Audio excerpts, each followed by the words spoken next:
계속해서 사명이라는 제목을 가지고 은혜를 나누고 있습니다. 지난주에는 내가 그런 이야기를 했습니다.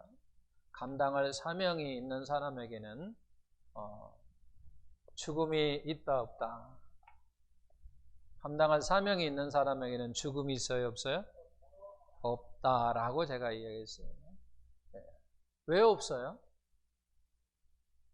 하나님께서 감당할 사명이 있는 사람을 지키시고 보호하시고 그를 책임지시기 때문이다 라고 제가 말씀을 드렸어요.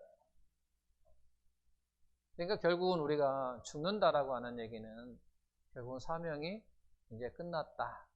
내가 할 일이 이제 없다. 그런 얘기예요. 그래서 제가 그런 이야기를 했습니다. 저와 여러분들은 지금 현재 살아있습니다.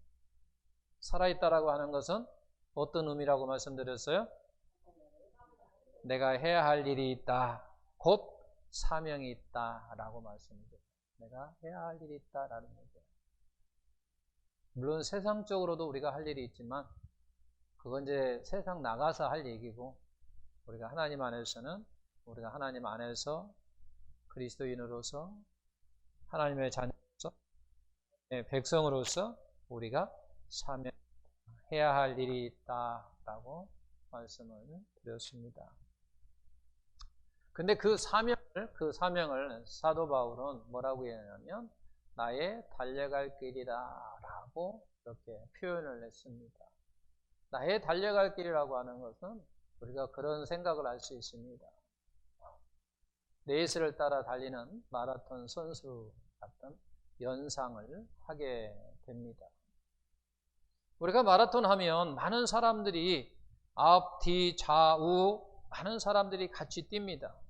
사실은 같이 뛰고는 있는 것 같지만 실제는 그렇지 않습니다. 각자의 자기의 주어진 일을 따라서 달리고 있는 거예요. 그러잖아요. 같이 간다고 생각할 수도 있어요. 왜냐하면 옆에 사람 있고 앞뒤 있으니까 우리가 같이 간다고 생각하지만 그렇지 않아요. 각자의 자기 생각대로 가고 있는 거예요. 어떤 사람은 스피드를 30km, 34km, 32km, 29km 등등 다 자기의 주어진 그 길을 지금 가고 있는 거예요. 각자 다른 거예요. 각자 다른 거예요. 이게 결국은 하나님께서는 우리에게 각자 다른 사명을 주셨다라고 하는 거예요. 우리 눈으로 볼 때는 어떤 사람에게는 더 줄 수도 있고 어떤 사람은 덜 줄 수 있는 이런 차이는 있습니다. 다 똑같이 줄 수 있는 게 아니에요. 왜냐하면 그 사람마다 또 가지고 있는 믿음이 분량이 다 다르다라고 하는 거죠. 믿음의 분량이 각기 다르기 때문에 그에 따라서 하나님께서 또 맡겨주는 사명도 또 더 덜 할 수 있다라고 하는 거예요. 어떤 사람은 만약에 믿음이 조금인데 더 많은 것을 사명을 감당하게 하게 되면 과부하가 걸리는 거예요. 그러잖아요. 우리가 20kg만 질 수 있는데 40kg를 딱 얹어주면요. 모르겠어. 순간적으로는 일어날 줄 모르겠지만 얼마 가지 못해서 결국은 넘어질 수밖에 없다라고 하는 거예요. 그러니까 우리는 나도 더 감당할 수 있는데 그건 자기 생각이에요. 하나님은 그 사람 중심까지도 아시기 때문에 그 사람에게 맞는 믿음의 어떤 분량대로 그 사람에게 사명을 감당할 수 있는 그와 같은 것을 주셨을 거라고 하는 거죠. 그렇기 때문에 우리는 사람과 경쟁할 필요가 없는 거예요. 옆에 사람과 우리는 경쟁할 필요 없는 거예요. 왜냐하면 그 사람은 그 사람대로 사명을 주셨다라고 하는 거예요. 또 나는 나에게 주신 사명이 있다라고 하는 거예요. 그래서 우리는 각자 다른 사람의 사명을 인정해 줄 필요가 있다라고 하는 거죠. 그리고 존중해 줄 필요가 있고. 그런데 그렇지 않을 경우는 문제가 생긴다라고 하는 거예요. 바울은 다메섹 도상에서 주님을 만나고 자신의 사명을 깨달았습니다. 그래서 그는 예루살렘의 제자들과 친교, 좀 교제를 나누려고 했어요. 왜냐하면 자기도 이제는 나도 이제 주님을 만났어요. 그리고 나에게 또 다른 주님께서 나에게 사명을 주셨어요. 당신은 예수님의 제자의 사도들에게 이제 나도 너희들과 좀 친교를 갖고 싶고 교제를 갖고 싶습니다 라고 했지만 그들이 허락하지 않았어요. 왜? 오늘 말씀 보게 되니까 그렇게 나와 있어요. 사울이 예루살렘에 가서 제자들을 사귀고자 하나 다 두려워하여 그가 제자됨을 믿지 아니하니. 여러분 그럴 수밖에 없어요. 그럴 수밖에 없어요. 얼마 전까지만 해도 사도 바울은 어떤 행동을 해왔냐면 교회를 막 핍박하고 예수를 믿는 사람들을 잡아 끌어다가 감옥에 막 쳐놓고 죽이기는데 막 동조하고 그 사람이 얼마 전까지만 그랬단 말이에요. 근데 그 사람이 나 예수님 만났고 예수님부터 새로운 사명을 받았습니다. 당신들하고 좀 친교하고 싶어요 라고 말하는데 그들이 아우 무서워. 그래 세상적으로도 이해할 수 있어요. 얼마 전에서 우리 동네에 덩치가 큰 사람이 사람에게 폭력도 행사하고 막 뺏기도 하고 협박도 하고 공갈도 치고 막 그런 사람이 결국은 잡혀갖고 교도소를 갔어요. 그 교도소에서 이제 나왔어요. 딱 나오자마자 나 이제 사람 됐어 그러면서 옛날에 막 공갈치고 사기치고 협박하고 막 했던 사람한테 가고 나 교도소 가서 이제 사람 됐으니까 우리 잘 한번 지내보세 라고 할 때 그 사람의 선뜻 아 그래요 라고 할 사람이 없다 그 말이에요. 왜? 얼마 전까지만 해도 그 사람이 어떤 행동을 보여줬는가를 알고 있기 때문에 그렇다. 그러니까 바울도 마찬가지였었어요. 제자들과 친교하고 싶었지만 교제를 하고 싶었지만 그렇지 못했다라고 하는 게. 그리고 이제 많은 시간이 흘렀어요. 많은 시간이 흘러서 보니까 오늘 본문 갈라디아서를 보게 되니까 예루살렘의 사도들과 바울이 이제 친교하고 교제를 하고 악수를 나누었습니다. 시간이 오래 이제 흐르고 나니까 이제 예수님의 그 제자들과 이제 악수도 하고 친교도 하고 서로 교제하는 그런 모습을 볼 수 있었다라고 하는 거죠. 그러면 이제 왜 그렇게 되었을까라고 하는 거죠.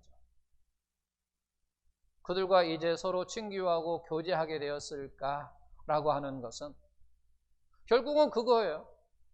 각자의 주어진 사명이 있음을 그들은 깨달았다라고 하는 거죠. 서로의 사명이 있음을 깨달은 거예요. 그걸 확인하고 난 후에 그걸 인정해 주는 거예요, 이제. 그래서 진정한 교제라고 하는 게 뭐냐라고 할 때 바로 각자의 사명이 다르다고 하는 것을 인정할 때 그리고 존중해 줄 때라고 하는 거죠. 서로 시기하지 않을 때 진정한 교제가 이루어진다라고 하는 거예요. 그것이 오늘 말씀 갈라디아서 그렇게 나와 있습니다. 도리어 그들은 내가 무할례자에게 지금 사도 바울이 내가 바울이 무할례자에게 라고 하는 얘기는 할례를 받지 않은 사람 이방인들에게 복음 전함을 맡은 것이 베드로는 할례자에게 할례를 받은 사람은 어떤 사람이냐? 유대인들이라고 하는 거죠. 그러니까 할례자에게 맡음과 같은 것을 보았다라고 하는 거죠. 베드로에게 역사하셨어요. 그를 할례자의 사도로 삼으시니 그 결국은 하나님이에요. 하나님께서 베드로는 어떻게 역사했냐면 할례자들에게 복음을 전할 수 있도록 그렇게 역사하셨다고 말해요. 그렇게 역사하신 이가 또한 나 바울에게도 역사하사 나는 어떤 사람으로 이방인의 사도로 삼으셨느니라 라고 말합니다.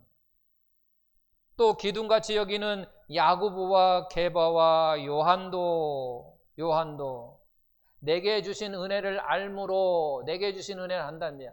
바울이 이제 주님을 만나고 그 주님으로부터 사명을 받았다라고 하는 것을 알게 됐다라고 하는 거죠. 알게 되니까 결국 무슨 얘기냐면 그를 알게 되니까 인정할 수밖에 없었고 그를 존경할 수밖에 없었고 그러다 보니까 이제 그와 함께 친교할 수 있다라고 하는, 서로 교제할 수 있다는, 그걸 알았다라고 하는 거죠. 그걸 알았다라고 하는. 아하, 저 사람도 저 사람 나름대로 하나님께서 사명을 주셨구나라고 하는 것을 알았다는 얘기죠. 그러다 보니까 은혜를 알므로 나와 바나바에게 친교의 악수를 하였으니 우리는 이방인에게로, 무할례자에게로, 그들은 베드로 일행을 만나 베드로와 그의 야고보와 게바와 그 요한, 그런 사람을 이야기해요. 그들은 할례자에게라고 하는 것은 유대인들이에요. 유대인들은 난지 8일 만에 할례를 행했단 말이야. 그래서 그러니까 유대인들에게, 쉽게 얘기하면 동족들에게 그런 얘기예요. 예수님의 제자들은 너희는 동족들에게 복음을 전하고 나는 이방인들에게 복음을 전하는 자로 각자의 사명에 있음을 알았다는 얘기죠. 각자의 사명이 있다는 거예요. 그러면 그것을 존경했단 말이에요. 그걸 인정했다라고 하는 거예요.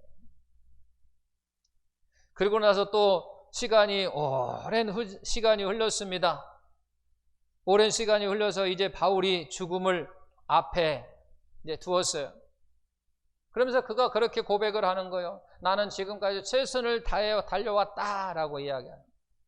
자기의 이제 생명이 다했음을 직감하고 이제 사랑하는 제자 디모데에게 그렇게 이야기해요. 나의 인생의 삶은 어떤 삶이었냐라고 이야기할 때 두 가지로 이야기했어요. 나의 인생의 삶은 영적 전쟁이었다라고 이야기하는 거죠.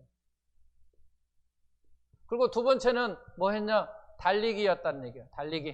달리기.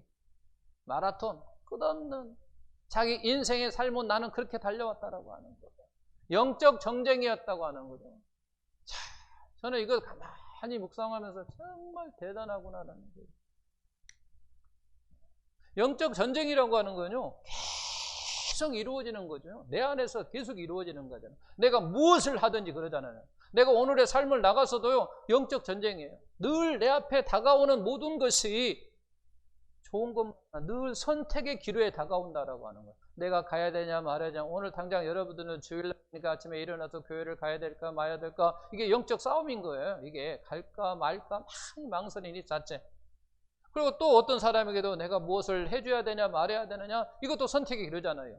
결국은 우리가 하나님을 생각한다면 영적 전쟁에서 그 사람에게 내가 손해보더라도 줘야 되고 내가 손해보더라도 행해줘야 되고 그러냐는 모든 것이. 그러니까 모든 삶이 그에게는 영적 전쟁이었다고 이야기를 하는 거예요. 나의 인생의 삶은 영적 전쟁이었다. 디모데에게 그렇게 고백하는 거예요. 그러면서 달렸다는 얘기예요. 달렸다라고 하는 거예요. 이게 무슨 얘기냐면 최선을 다해왔다 그런 얘기예요. 나의 인생을 나는 달리기 왔다는 얘기예요. 달리기 왔다. 걷는 것도 아니고 늘 달려왔다라고. 나의 영적 전쟁 속에서 달려왔다라고 하는 거죠. 이게 최선을 다했다라고 하는 거죠. 후회가 없다라는 거예요. 이제 사랑하는 디모데 제자에게 그렇게 이야기하는 거죠. 나의 인생의 삶을 살았는데 이렇게 늘 영적 전쟁 속에서 늘 달리기 했다. 그런 최선을 다해왔다. 후회 없다는 얘기죠. 이제 나의 죽음이 다다랐는데 죽음에 이제 곧 이르게 됐지만 나는 후회함이 없다. 그런 얘기죠. 이런 삶이 하나님 앞에서 바로 성공한 삶이라고 하는 거예요. 성공한 삶. 어떤 사람이 성공의 삶이냐? 세상 사람들은 뭐 여유의 어떤 그런 것을 가지고 이야기를 하지만 우리 하나님의 자들은 그게 아니라 정말 하나님 말씀대로 나는 정말 순종하며 살아왔다라고 고백할 때 우리는 행복한 사람일 뿐만 아니라 또한 우리는 성공한 사람이라고 하는 거죠. 이렇게 하나님으로부터 쓰임 받는 사람은 우리가 꼭 거치는 과정이 있어요. 그냥 하루아침에 뚝딱 되는 게 아니라는 얘기예요. 거치는 과정 속에서 어느 정도의 그가 되고 나서 하나님께서 쓰임을 받는다라고 하는 거예요. 우리가 겉으로 보면 나타나는 모습은 다 달라요. 그러나 기본 원칙은 같다라고 하는 거예요. 동일하다라고 하는 거예요. 기본 원칙은 동일한 거예요. 자, 어느 날 하나님께서 부르시고 만났습니다. 이게 이제 구원이라고 하는 거죠. 부르시고 만났습니다. 두 번째는 하나님의 일을 알게 되는 거죠. 그게 곧 사명이라고 하는 거죠. 세 번째는 이 사명을 감당하기 위해서는 반드시 뭐가 있냐면 준비 과정이 있어요. 이것을 또는 다른 말로 훈련이라고 이야기를 합니다. 또는 연습이 있습니다. 반드시 이와 같은 과정을 걸치고 하나님께서 사용하신다라고 합니다.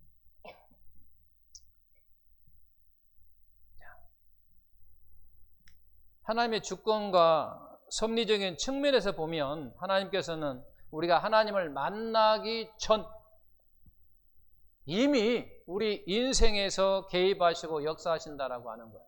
그래서 우리는 애정론을 믿습니다.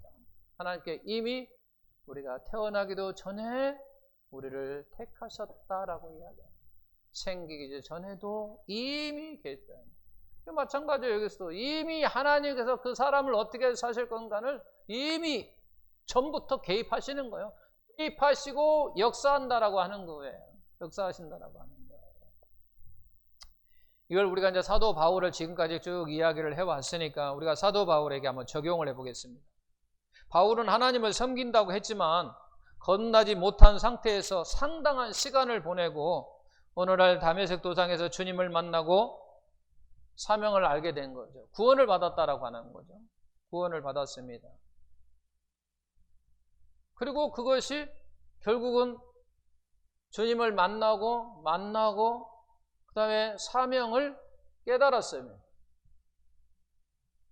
그러니까 결국은 1번과 2번이라고 하는 거예요. 사도 바울이 어느 날 어떤 한 사건을 통해서 그가 확 변한 게 아니에요. 변한 게 아니에요. 인간적으로 보면 그는 어떤 사람이었느냐? 하나님을 대적하고 교회를 핍박했던 그와 같은 사람이었어요. 그렇지만 그와 같은 큰 그림 속에 보게 되면 그것 또한 어떤 역할을 했냐면 바울이 바울되게 하는 그와 같은 역할을 하게 했다라고 하는 거죠.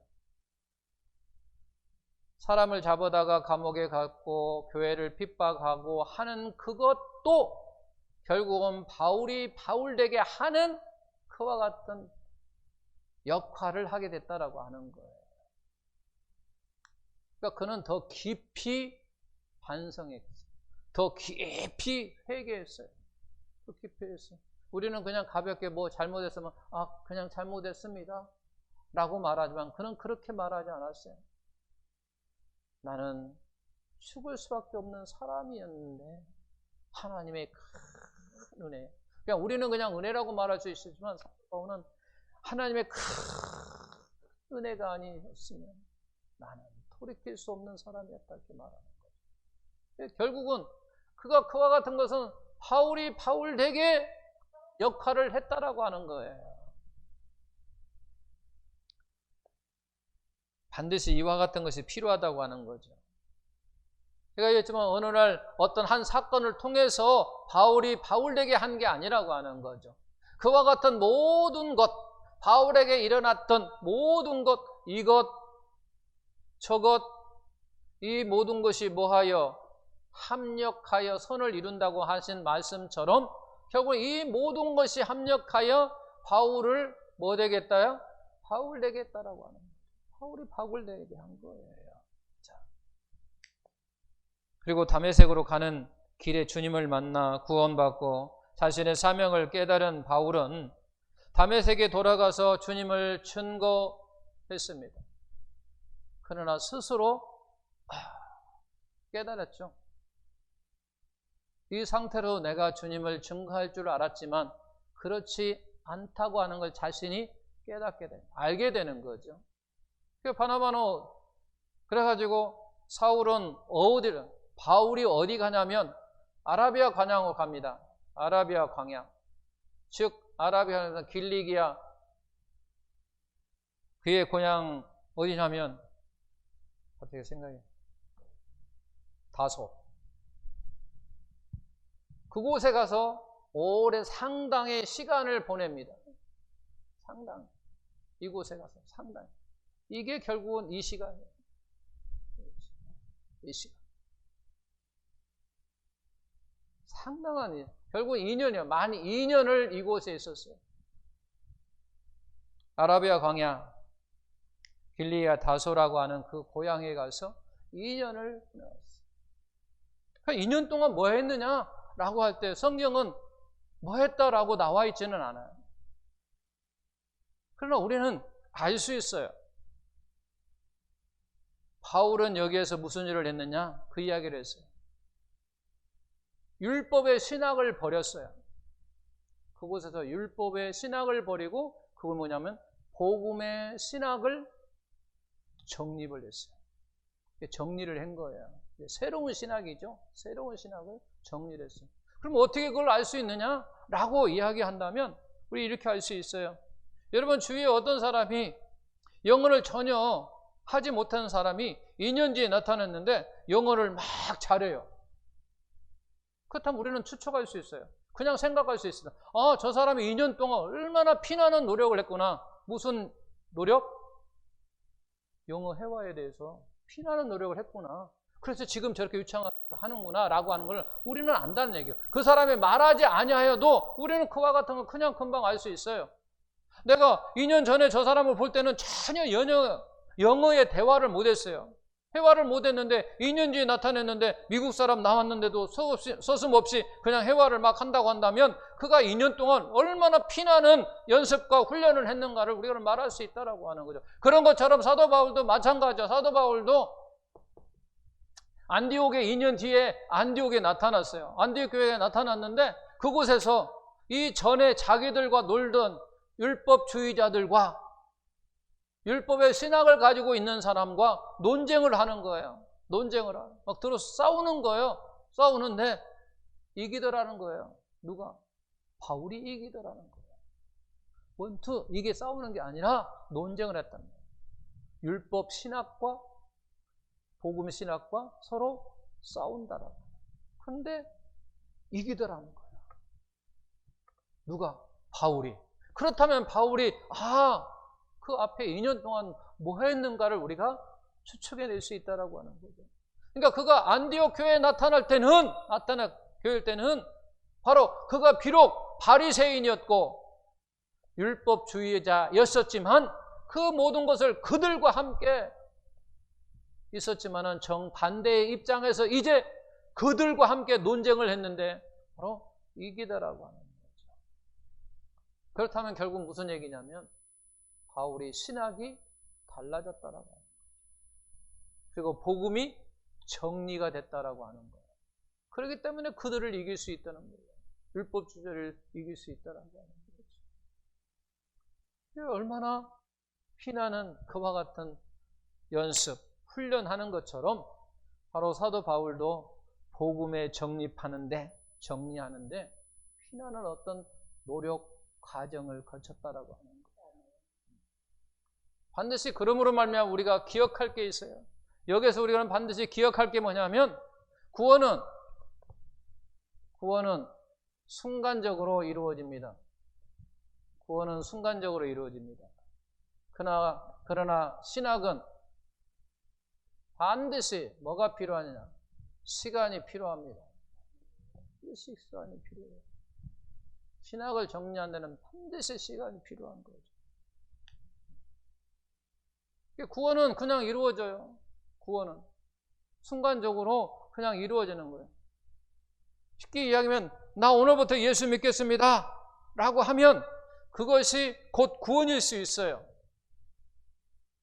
우리는 잘 모르지만 하나님은 아세요. 근데 저는 그 사람이 그렇게 나 오늘부터 예수 믿을 거야 라고 하면 저는 그 사람은 구원 받았다고 저는 인정하는 사람이에요. 왜냐하면 그렇게 말하기까지 이미 전부터 하나님은 역사했다고 저는 보거든요. 나는 오늘부터 예수를 믿을 거야. 그리고 교회생활 열심히 할 거야.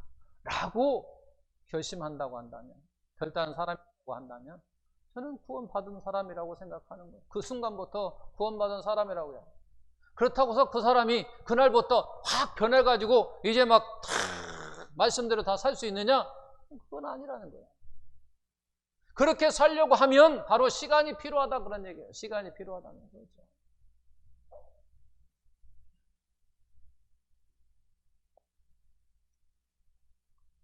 자신의 잘못된 신학을 바로잡고 복음을 정리하는 그러한 준비와 훈련의 과정을 보낸 후 때가 되자 하나님께서 바울을 놀랍고 귀하게 사용하신다라고 하는 거죠.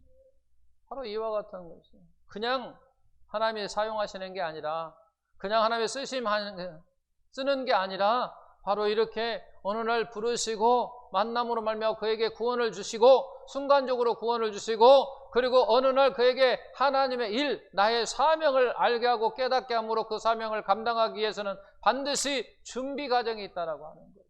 훈련 과정이 있다라고 하는 거예요. 그런 과정을 통해서 하나님께서 사용하신다라고 하는 거예요. 그냥 사용하시는 게 아니라는 거죠. 저와 여러분도 마찬가지입니다. 우리가 한순간에 구원은 받을 수 있어요.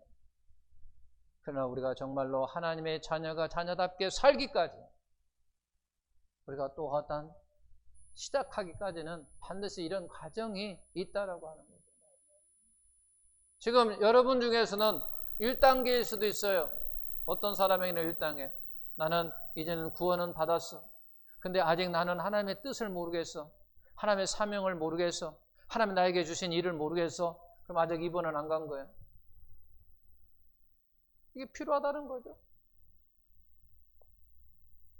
그리고 또 사명을 깨달은 사람은 그 사명을 감당하기 위해서 또 하나님이 나에게 어떻게든지 훈련을 시킬 거야.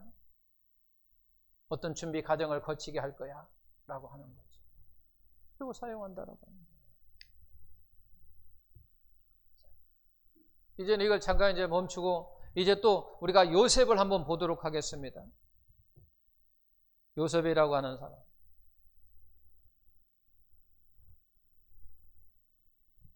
큰 그냥 틀로서 우리가 요셉을 생각하면요. 요셉은 큰 사건을 중심으로 간단하게 본다면 야곱의 아들로 태어났습니다. 그죠? 야곱의 아들로 태어났습니다.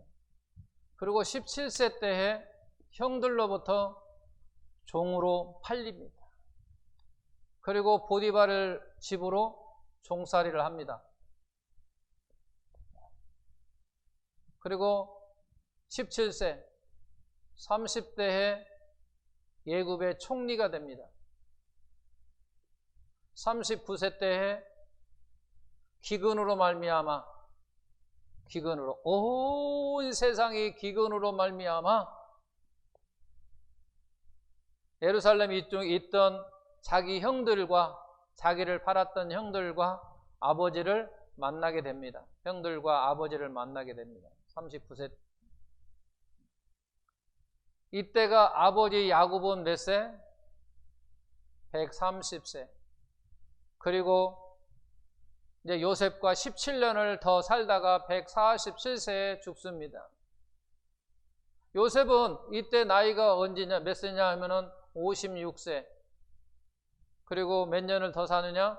54년을 더 살고 110세에 죽습니다.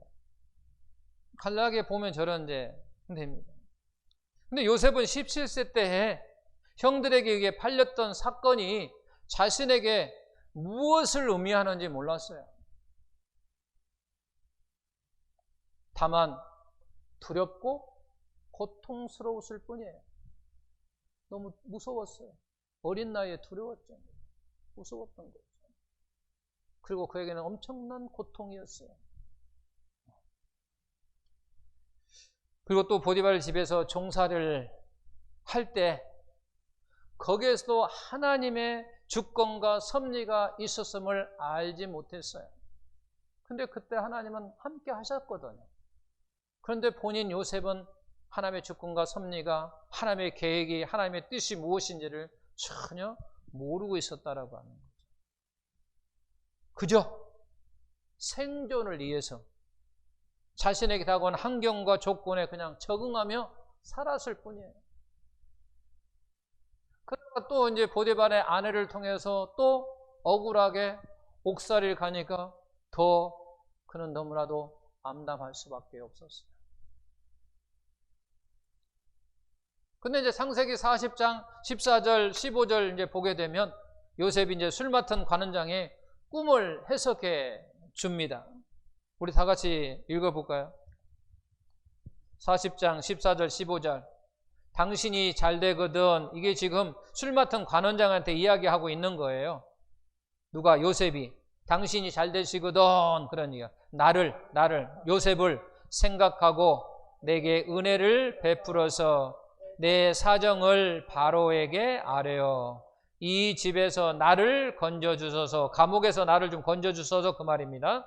나는 히브리 땅에서 끌려온 자요 여기서도 옥에 갇힐 일을 행하지 아니하였다. 근데 나는 지금 너무 억울하게 지금 교도소에 있다, 그런 얘기예요. 너무나도 억울하다, 그런 얘기예요. 근데 나를 좀 이곳에서 바로 왕에게 좀 이야기해서 나를 좀 구해주세요 라고 이야기를 했다는 얘기예요.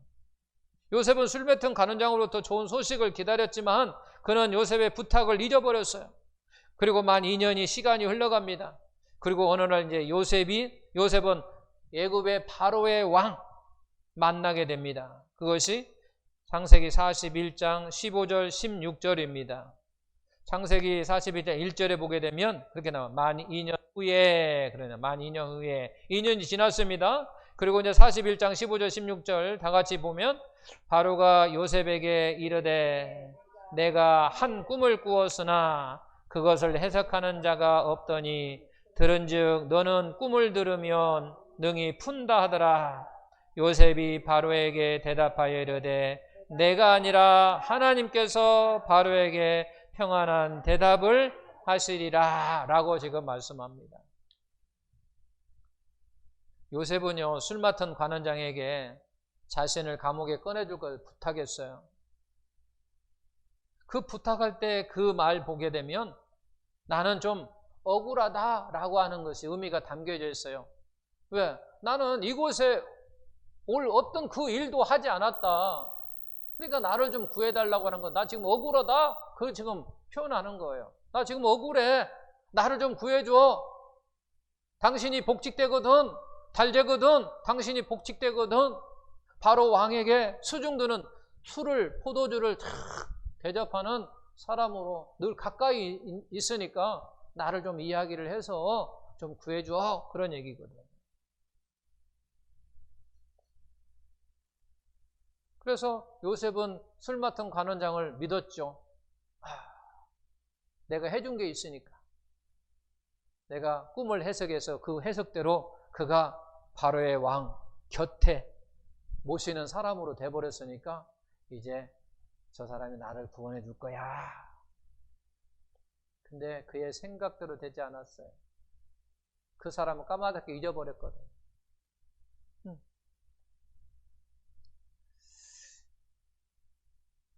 그냥 기다렸어요. 그럼에도 불구하고 아무 소식이 없다가 만 2년이 지난 후에 바로가 왔어요. 왕이. 바로 이제 왕이 왔을 때 요셉의 입에서 나온 말을 우리는 한번 볼 필요가 있어요. 왜냐하면 40장하고 41장 말한 게 있어요. 40장하고 41장 서로 말한 게 있다라고 하는 거죠. 관원장에게 말한 이야기고 여기는 바로 왕에게 이야기한 대화한 내용이거든요. 내용에 보게 되면 40장에 보게 되면 무슨 얘기냐면 지금 관원장에 이야기할 때는 그런 얘기예요. 나 지금 억울해. 나를 좀 구해줘. 부탁의 말을 합니다. 나 지금 억울하니까 나를 좀 구해달라고 해도 부탁한다라고 하는 거죠. 근데 41장에 보게 되면 바로 왕에게 이와 같은 것이 없어요. 부탁이라고 하는 게 없어요. 부탁이라고 하는 것이 없다고 결국은 나 억울하다고 하는 것도 없어요. 사라졌어요. 여기다는 나 지금 억울해 라고 이야기했는데 41장에 가게 되면 억울하다고 하면 당연히 나를 좀 구해달라고 부탁을 할 건데 그와 같은 것이 없다라고 하는 거죠.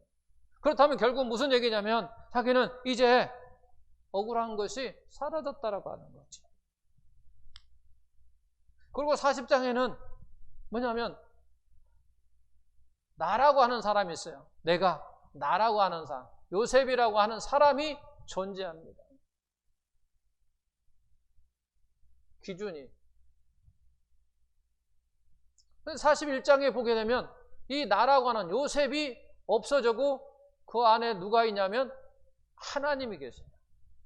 내가 사라지고 내 안에 하나님이 들어오셨다는 거예요. 내가 사라지고 하나님이 내 마음속에 들어온 거예요.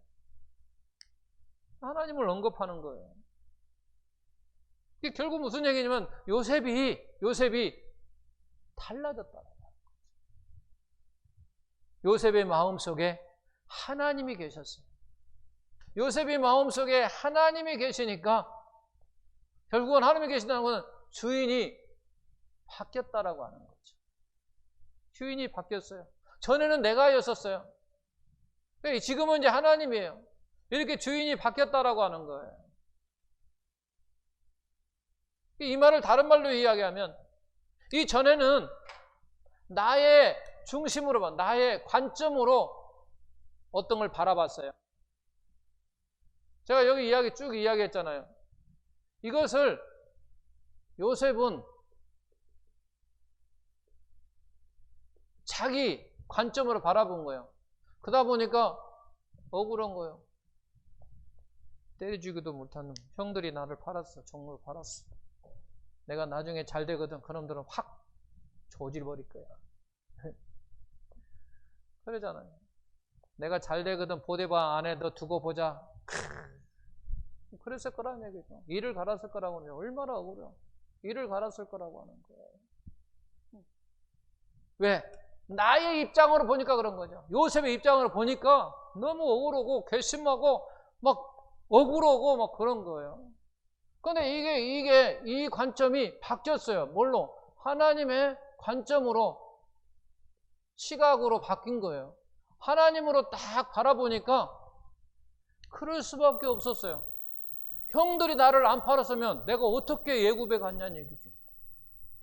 형들이 나를 팔아버리니까 그 상인들이 나를 데리고 애국까지 모시고 간 거야. 사실은 팔려고 데리고 갔지만 하나님 입장으로 보면 상인들이 요셉을 모시고 간 거야, 사실은. 근데 그때는 그렇게 생각하겠어? 형이 나를 팔아가지고 저 상인들이 나를 지금 끌고 간다고 생각하겠지. 근데 하나님의 입장으로 딱 보니까 이게 바뀌는 거야. 아, 그럴 수밖에 없었구나. 저 상인들이 나를 모시고 갈 수밖에 없었구나. 데리고 갈 수밖에 없었구나.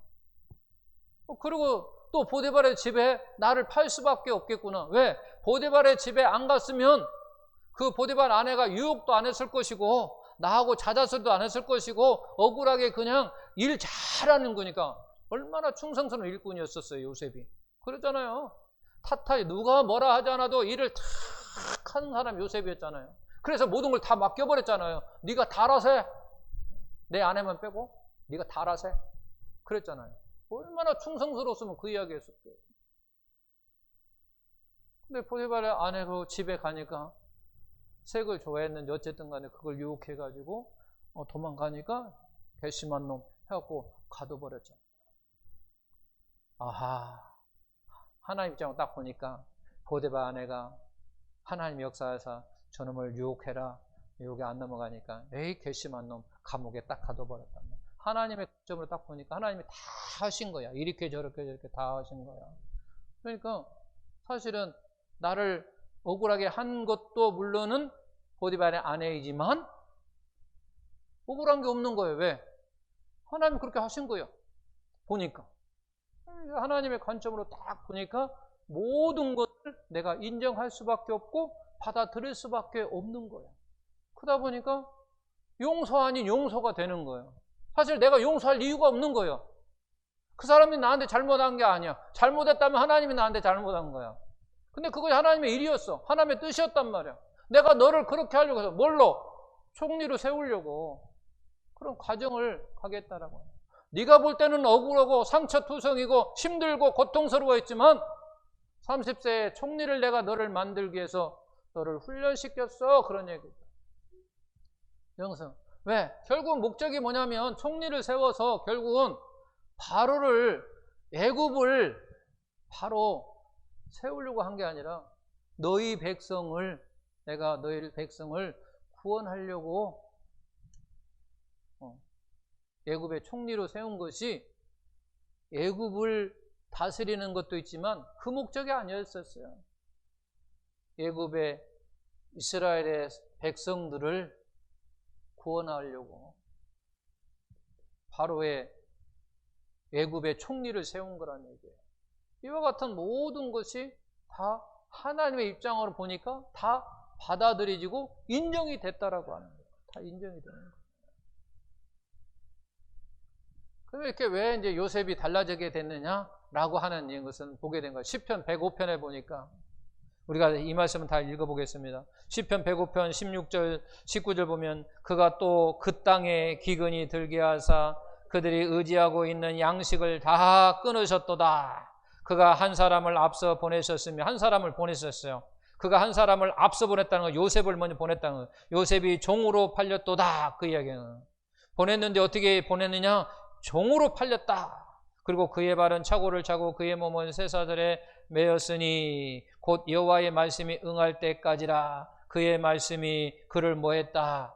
단련시켰다라고 하는 거예요. 결국은 단련시킨 것이요. 요셉을 훈련시킨 것은 뭘로? 말씀으로 그를 단련시켰다라고 하는 거예요.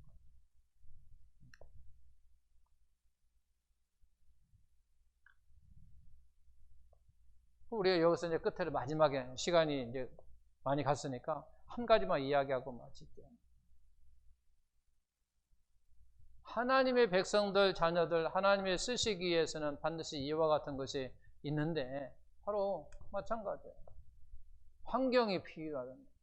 시간이 필요합니다. 반드시 환경과 시간이 필요합니다. 그럼 환경과 시간만 있으면 사람이 변하느냐? 요셉이 변했느냐? 그렇지 않았어요. 환경과 시간이 있을 때는요, 요셉이 변하지 않았어요. 무엇과 함께 변했어요? 말씀이 있을 때. 그가 변했다는 거죠. 이것만 또 있어도 우리가 변하지만 또 필요한 게 또 있어요. 뭐가 있어야 될까요? 자신의 의지가 필요합니다. 의지가 있어야 돼요. 의지가 있어요.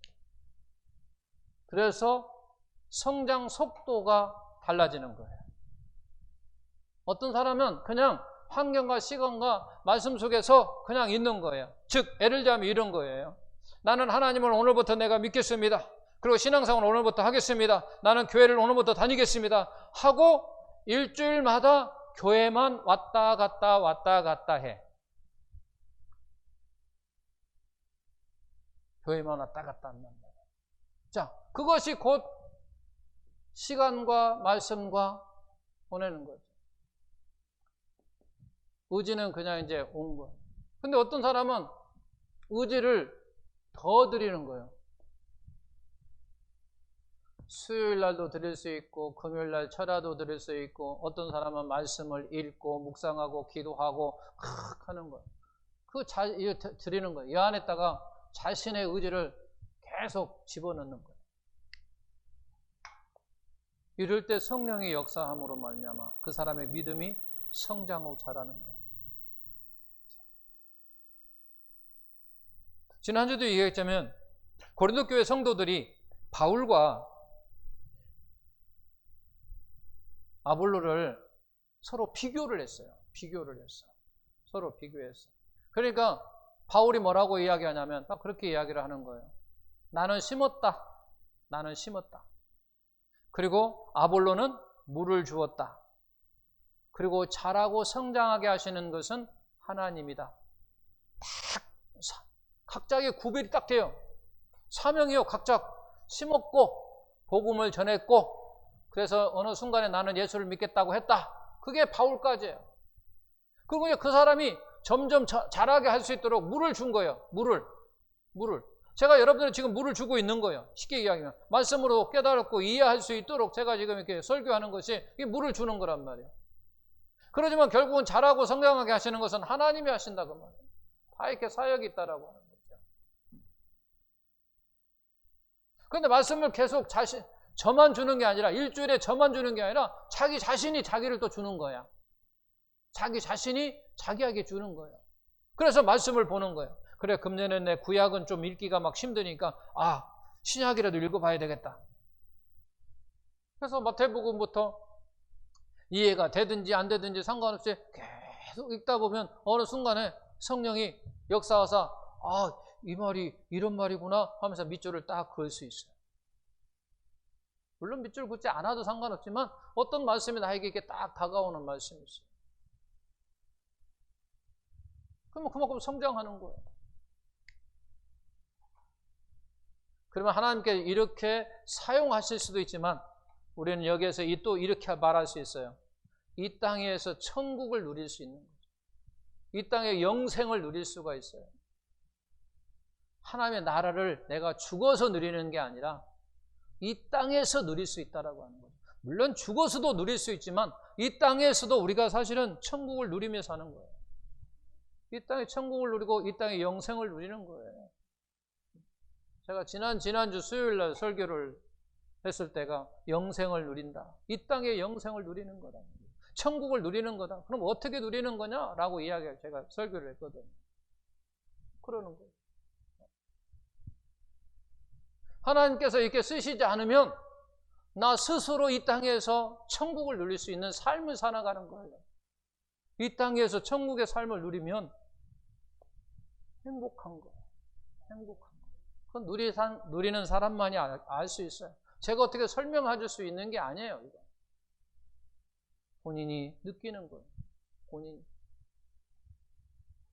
그래서 오늘 말씀 보게 되면 하나님께서 쓰시는 사람은 이와 같은 과정을 걸쳐서 쓴다라고 하는, 그냥 하루아침에 뚝딱 해가지고 장로되고 목사되고 권사되고 집사되고 하는 게 아니라 과정, 시간이 필요하다고 말이야.